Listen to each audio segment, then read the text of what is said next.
अस्सलाम वालेकुम रहमतुल्लाहि व बरकातुहू। मैं इश्तियाक अहमद दीन और दुनिया चैनल में हम आपका इस्तकबाल करते हैं। दोस्तों, मैं अपनी बात की शुरुआत एक शहर से करता हूँ, जहाँ में नहीं है कोई मर्द ऐसा जिसकी दवा खुदा ने न की हो पैदा। दोस्तों, जैसा कि हमने आपसे वादा किया था कि हर संडे को हम मोहम्मद डॉक्टर फैसल साहब की वीडियो अपलोड करेंगे, उसी सिलसिले में हम आज इंशाअल्लाह उनका वीडियो अपलोड करेंगे। और आज का वीडियो की जो टाइटल है वो जोड़ों में जो तकलीफ़ या लवाब की कमी, जिसे गठिया का मर्ज भी कहते हैं, कमर या जोड़ों में दर्द होता है, उसी के मुताल्लुक़ से है। चलो बिना देरी किए हुए हम आज का ये वीडियो शुरू करते हैं। डियर फ्रेंड्स, मेरा नाम डॉक्टर फैसल है। मैं एक यूनानी फिजिशियन हूं और मेरा क्लिनिक मुंबई के पायधुनी इलाके में रतन गांधी हब्स के नाम से है। आज का हमारा टॉपिक ऑस्टियोआर्थराइटिस है। ऑस्टियोआर्थराइटिस ये आज बहुत कॉमन होता जा रहा है। बहुत कम उम्र के यानी 40-45 साल की उम्र के लोग भी इससे मुतासिर हो रहे हैं।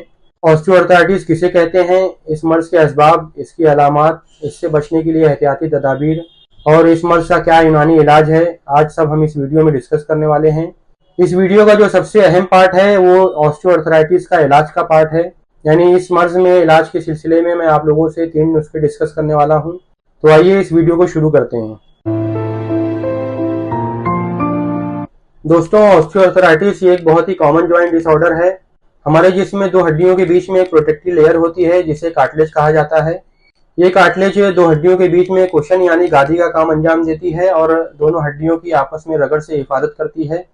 लेकिन कंटिन्यू रगड़ की वजह से या मोटे लोगों में कार्टिलेज पे दबाव की वजह से ये गादी घसना शुरू होती है और गादी घसने की वजह से 2 हड्डियों के बीच का गैप कम होता है और हड्डियां आपस में रगड़ खा के वहां पे सूजन और दर्द पैदा होता है। इसे ही ऑस्टियोआर्थराइटिस कहते हैं।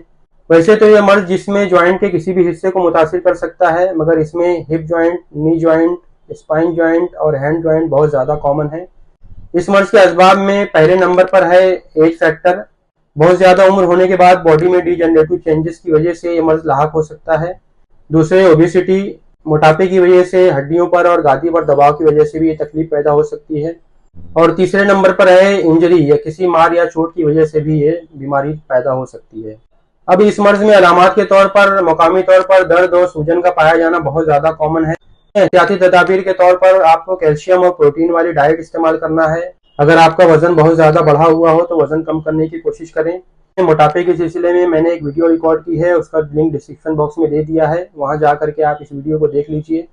इसमें वजन को कम करने के लिए क्या एहतियाती तदाबीर है, क्या डाइट प्लान है और क्या नुस्खा है, मैंने वो सब बता दिया है, उसे आप फॉलो कीजिए।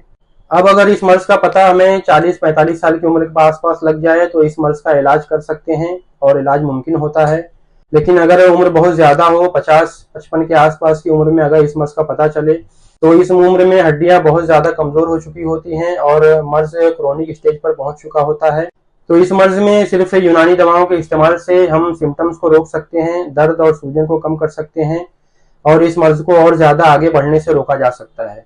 अब मैं आप लोगों को कुछ ऐसे नुस्खे बताने वाला हूँ जिसमें 2 तरह के खाने की दवाएं हैं और एक तेल है मालिश करने के लिए, जिससे आपको इस मर्ज में राहत मिल सकती है।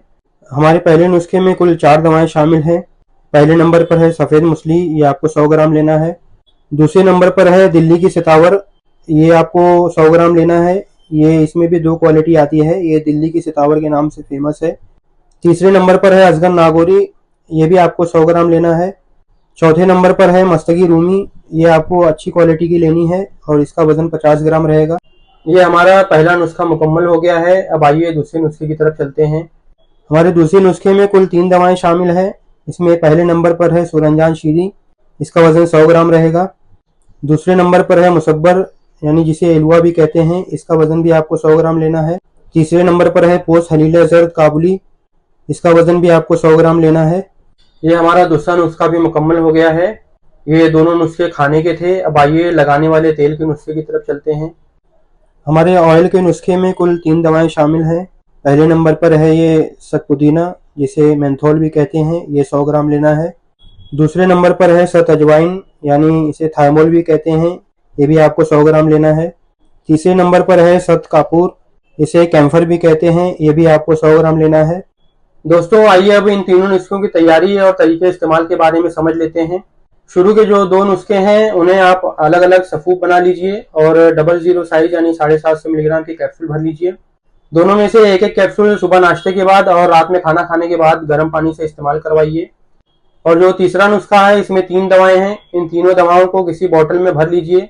उसके साथ कोई प्रोसीजर फॉलो नहीं करना है, ना उसमें कोई तेल मिलाना है, ना उसे गर्म करना है, वो खुद ब खुद आधे 1 घंटे में लिक्विड में तब्दील हो जाएगा। इस तेल को आप दिन में 2 मरतबा दर्द की जगह पर या सूजन की जगह पर इस्तेमाल कर सकते हैं। बेहतर यह है कि तेल इस्तेमाल करने से पहले आप हॉट और कोल्ड वाटर थेरापी कर लें। हॉट और कोल्ड वाटर थेरापी में आपको पहले दर्द की जगह पर गर्म पानी डालना है, फिर उसके बाद तुरंत जो है ठंडा पानी डालना है। अगर आप ये थेरापी करने के बाद ऑयल इस्तेमाल करते हैं तो इंशाल्लाह बहुत जल्दी आराम मिलेगा। अब आप लोगों से गुजारिश है कि इस नुस्खे को अपनी क्लिनिक पर बनाएं और अपने मरीजों को इस्तेमाल करवाएं। और जो लोग क्वालिफाइड डॉक्टर या हकीम नहीं है वो लोग सेल्फ मेडिकेशन की तरफ ना जाएं। जब भी आपको कोई तकलीफ हो तो अपने करीबी हकीम या डॉक्टर से राब्ता करें और उसके मशवरे से ही कोई दवा इस्तेमाल करें। मेरी इस वीडियो को सब्सक्राइब करें, ज़्यादा से ज़्यादा शेयर करें और लाइक करें और मुझे दुआओं में याद रखें।